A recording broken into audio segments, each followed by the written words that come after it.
بریدہ رضی اللہ عنہ نے حضور اقدس صلی اللہ علیہ وسلم کا یہ ارشاد نقل کیا ہے کہ جو شخص قرآن پڑھے تاکہ اس کی وجہ سے کھاوے لوگوں سے، قیامت کے دن وہ ایسی حالت میں آئے گا کہ اس کا چہرہ محض ہڈی ہوگا جس پر گوشت نہ ہوگا۔ یعنی جو لوگ قرآن شریف کو طلب دنیا کی غرض سے پڑھتے ہیں ان کا آخرت میں کوئی حصہ نہیں۔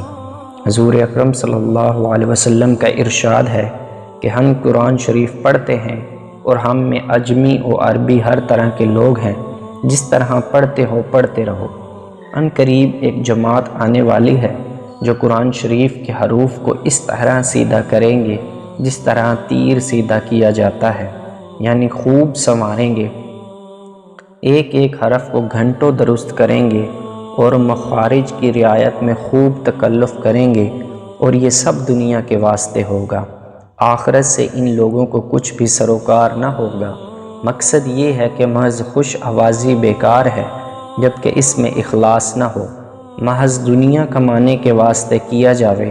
چہرے پر گوشت نہ ہونے کا مطلب یہ ہے کہ جب اس نے اشرف الاشیاء کو ذلیل چیز کمانے کا ذریعہ بنایا تو اشرف الاعضاء چہرے کو رونق سے محروم کر دیا جائے گا۔ عمران بن حسین رضی اللہ عنہ کا ایک واعظ پر گزر ہوا جو تلاوت کے بعد لوگوں سے کچھ طلب کر رہا تھا۔ یہ دیکھ کر انہوں نے ان للہ پڑھی اور فرمایا کہ میں نے حضور اکرم صلی اللہ علیہ وسلم سے سنا ہے کہ جو شخص تلاوت کرے اس کو جو مانگنا ہو اللہ سے مانگے۔ ان قریب ایسے لوگ آئیں گے جو پڑھنے کے بعد لوگوں سے بھیک مانگیں گے۔ مشائخ سے منقول ہے کہ جو شخص علم کے ذریعے سے دنیا کماوے اس کی مثال ایسی ہے کہ جوتے کو اپنے رخسار سے صاف کرے۔ اس میں شک نہیں کہ جوتا تو صاف ہو جاوے مگر چہرے سے صاف کرنا حماقت کی منتہا ہے۔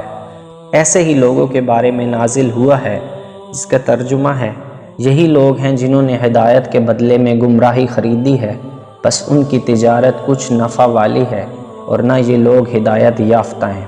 ابی بن کعب رضی اللہ عنہ کہتے ہیں کہ میں نے ایک شخص کو قرآن شریف کی ایک سورت پڑھائی تھی، اس نے ایک کمان مجھے ہدیہ کے طور سے دی۔ میں نے حضور صلی اللہ علیہ وسلم سے اس کا تذکرہ کیا تو حضور صلی اللہ علیہ وسلم نے ارشاد فرمایا کہ جہنم کی ایک کمان تو نے لے لی۔ اس طرح کا واقعہ عبادت بن صامت رضی اللہ عنہ نے اپنے متعلق نقل کیا ہے، اور حضور صلی اللہ علیہ وسلم کا جواب یہ نقل کیا کہ جہنم کی ایک چنگاری اپنے مونڈھوں کے درمیان لٹکا دی۔ دوسری روایت میں ہے کہ اگر تو چاہے کہ جہنم کا ایک توق گلے میں ڈالے تو اس کو قبول کر لے۔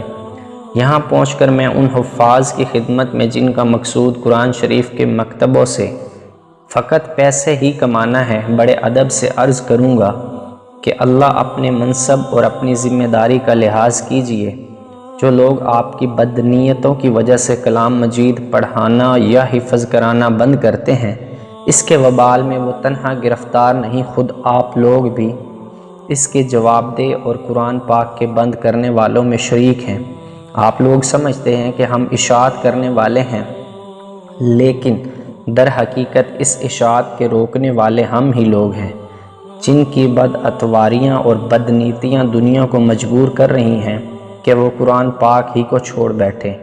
علماء نے تعلیم کی تنخواہ کو اس لیے جائز نہیں فرمایا کہ ہم لوگ اس کو مقصود بنا لیں، بلکہ حقیقتاً مدرسین کی اصل غرض صرف تعلیم اور اشاعت علم و قرآن شریف ہونے کی ضرورت ہے، اور تنخواہ اس کا معاوضہ نہیں بلکہ رفع ضرورت کی ایک صورت ہے جس کو مجبوراً اور اضطرار کی وجہ سے اختیار کیا گیا۔